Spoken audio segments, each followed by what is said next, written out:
परिचय। सिमरन, मेरी कुछ कॉमिक्स खो गई है। मुझे याद है कि मैंने अपनी 2 कॉमिक्स तुम्हें दी थी। 2? नहीं रीना, मेरे पास तुम्हारी 10 कॉमिक्स में से 1/5 कॉमिक्स हैं। बच्चों, क्या आप बता सकते हैं कि इन दोनों में से कौन सच कह रहा है, रीना या सिमरन? 10 का 1/5 कितना होता है? क्या 10 का 1/5 2 से अधिक, 2 से कम या 2 के बराबर होता है? आइए हम पाठ भिन्न में इस तरह के प्रश्नों के उत्तरों की तलाश करते हैं। उद्देश्य। इस पाठ के अंत में आप निम्न करने में सक्षम हो जाएंगे। 3 प्रकार के भिन्नों उचित, विषम तथा मिश्रित भिन्नों को पहचानना, भिन्नों का योग एवं व्यवकलन करना, एक भिन्न का पूर्ण संख्या तथा एक अन्य भिन्न से गुणन एवं भाग करना, शब्द समस्याओं पर आधारित भिन्नों को हल करना, उचित, विषम तथा मिश्रित भिन्न। हमें ज्ञात है कि भिन्न एक ऐसी संख्या होती है जो संपूर्ण के एक भाग को निरूपित करती है। भिन्न 3 प्रकार की होती हैं: उचित भिन्न, विषम भिन्न तथा मिश्रित भिन्न। एक उचित भिन्न में अंश हर की तुलना में छोटा होता है। उदाहरण 3/4, 2/5, 7/9 उचित भिन्न हैं। एक विषम भिन्न में अंश हर की तुलना में बड़ा होता है। 5/4, 9/7, 11/5 विषम भिन्न के कुछ उदाहरण हैं। विषम भिन्न को एक संपूर्ण तथा एक उचित भिन्न के संयोजन के रूप में लिखा जा सकता है। इस प्रकार इन विषम भिन्नों को क्रमशः 1 और 1/4, 1 और 2/7 तथा 2 और 1/5 के रूप में लिखा जा सकता है। ऐसी भिन्नों को मिश्रित भिन्न कहा जाता है। भिन्नों का योग। भिन्नों को जोड़ने या व्यवकलन करने के 3 सरल उपाय हैं। सर्वप्रथम, यदि हर समान न हो तो हरों को समान बनाइए। अंशों को जोड़िए अथवा घटाइए तथा उत्तर को हर के ऊपर रखिए। यदि आवश्यकता हो तो अंशों को सरल कीजिए। आइए इसे कुछ उदाहरणों की सहायता से समझते हैं। सोनिया प्रतिदिन 1 और 1/4 घंटे गणित पढ़ती है, जबकि वो 2 और 1/3 घंटे अन्य सभी विषय पढ़ती है। सोनिया पढ़ाई में कुल कितना समय व्यतीत करती है? सोनिया के द्वारा पढ़ाई के लिए व्यतीत किया गया कुल समय बराबर 1 और 1/4 जोड़ 2 और 1/3 घंटे। ये 5/4 जोड़ 7/3 के बराबर है। क्योंकि हर समान नहीं है, अतः हम इसका लघुत्तम समापवर्त्य लेते हैं। 4 और 3 का लघुत्तम समापवर्त्य 12 होता है।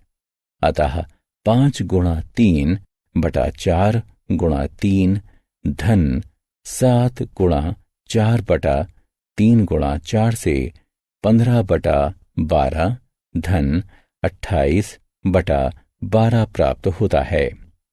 ये 43/12 के बराबर होता है। इस भिन्न को सरल करने पर हमें 3 और 7/12 प्राप्त होता है। भिन्नों का व्यवकलन। रोहन पिज्जा का 3/4 हिस्सा खा जाता है तथा शेष पिज्जा उसकी बहन रीता के द्वारा खाया जाता है। रीता ने पिज्जा का कितना हिस्सा खाया है?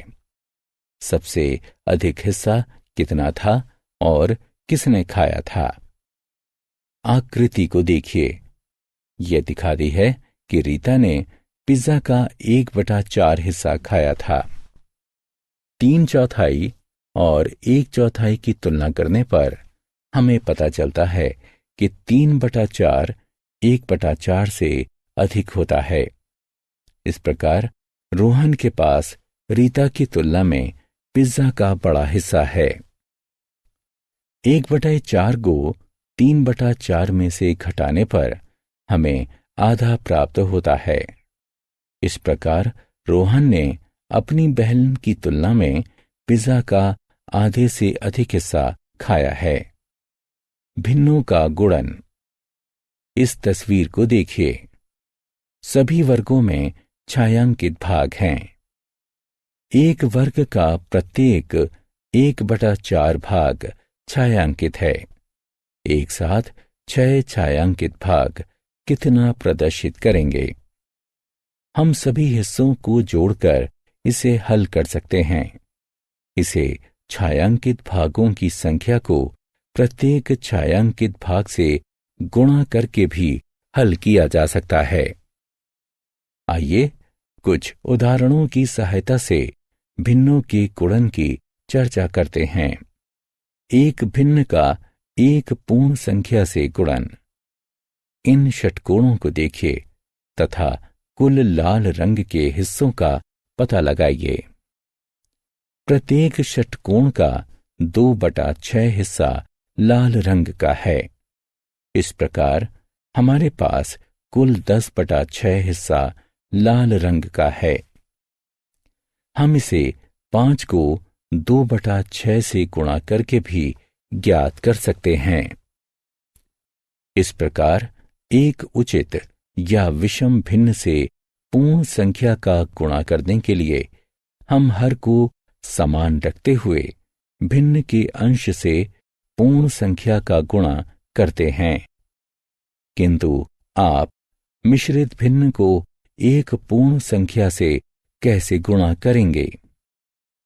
ऐसी स्थिति में हम सर्वप्रथम मिश्रित भिन्न को विषम भिन्न में रूपांतरित करते हैं और तत्पश्चात गुणन निकालते हैं। रीना के पास 10 कॉमिक्स हैं।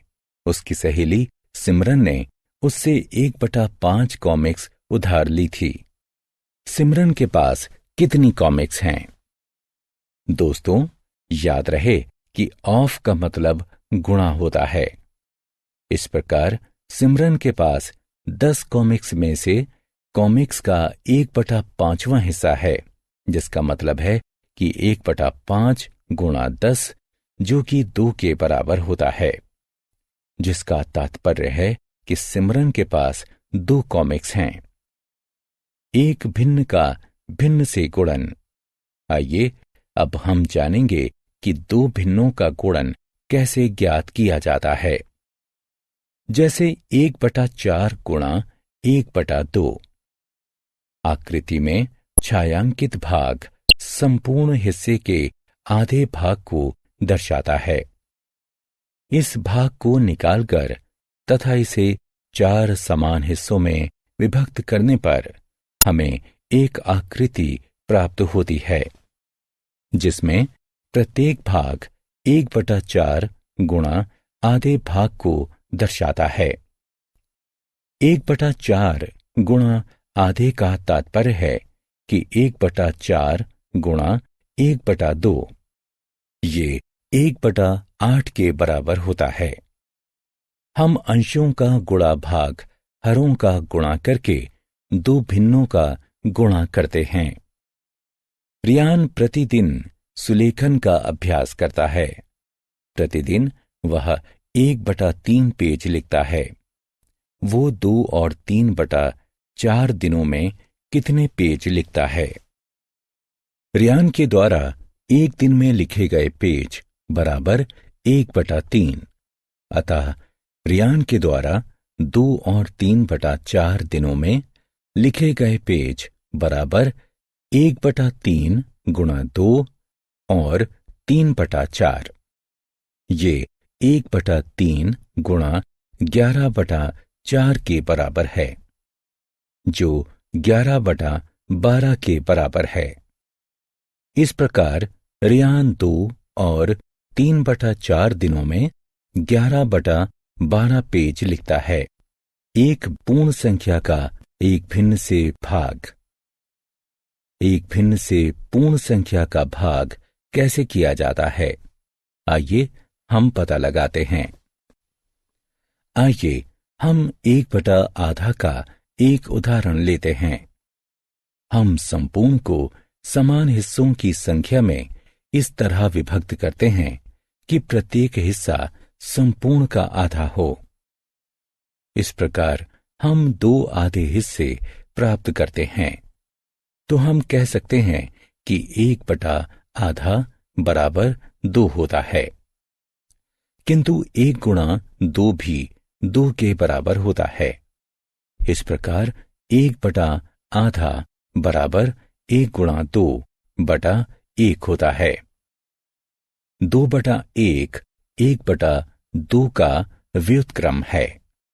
एक भिन्न का एक पूर्ण संख्या से भाग। आइए अब हम एक प्रश्न को हल करने का प्रयास करते हैं।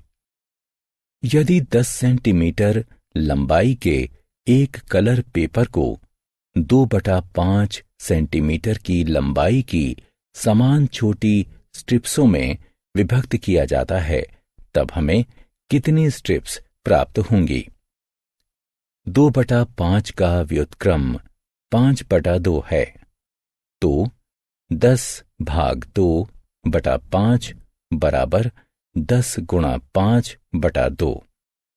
इससे 50/2 प्राप्त होता है। भिन्न को सरल करने पर हमें 25 प्राप्त होता है। इस प्रकार एक पूर्ण संख्या को किसी भिन्न से विभाजित करने के लिए उस पूर्ण संख्या को उस भिन्न के व्युत्क्रम से गुणा करते हैं। 1 और 3/5/7 बराबर क्या होगा? आइए हम सर्वप्रथम मिश्रित भिन्न को एक विषम भिन्न बनाते हैं।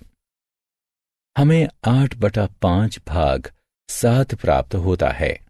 ये 8/5 गुणा 1/7 के बराबर है, क्योंकि 1/7 7 का व्युत्क्रम होता है। उत्तर के रूप में हमें 8/35 प्राप्त होता है। एक भिन्न का एक अन्य भिन्न से भाग। दोस्तों, क्या तुम अब आधा भाग 2/3 को हल कर सकते हो? 2/3 का व्युत्क्रम 3/2 होता है। इस प्रकार आधा भाग 2/3 आधा गुणा 3/2 के बराबर होता है। ये 3/4 के बराबर है। याद रखें कि भाग के चिन्ह को गुणन के चिन्ह में परिवर्तित करने पर चिन्ह के दाईं तरफ की संख्या को उसके व्युत्क्रम में बदला जाता है। यहां बाईं तरफ की संख्या अपरिवर्तित रहती है। आत्म मूल्यांकन। विकल्प बॉक्स में से सही भिन्न को उठाकर उसे उसके संगत स्थान पर रखें। सारांश। आइए हमने जो कुछ भी सीखा है उसे संक्षेप में दोहराएं। भिन्नें 3 प्रकार की होती हैं: उचित भिन्नें, विषम भिन्नें तथा मिश्रित भिन्नें। एक उचित भिन्न में अंश हर से छोटा होता है। भिन्नें जहां अंश हर से बड़ा होता है विषम भिन्नें कहलाती हैं। एक विषम भिन्न को एक पूर्ण तथा एक हिस्से के संयोजन के रूप में लिखा जा सकता है एवं इस तरह की भिन्न को मिश्रित भिन्न कहा जाता है। 2 भिन्नों के योग और व्यवकलन में हर को सर्वप्रथम समान बनाया जाता है, तत्पश्चात अंश को जोड़ा या घटाया जाता है। दो भिन्नों का गुणन अंशों का गुणन भाग हरों के गुणन के बराबर होता है।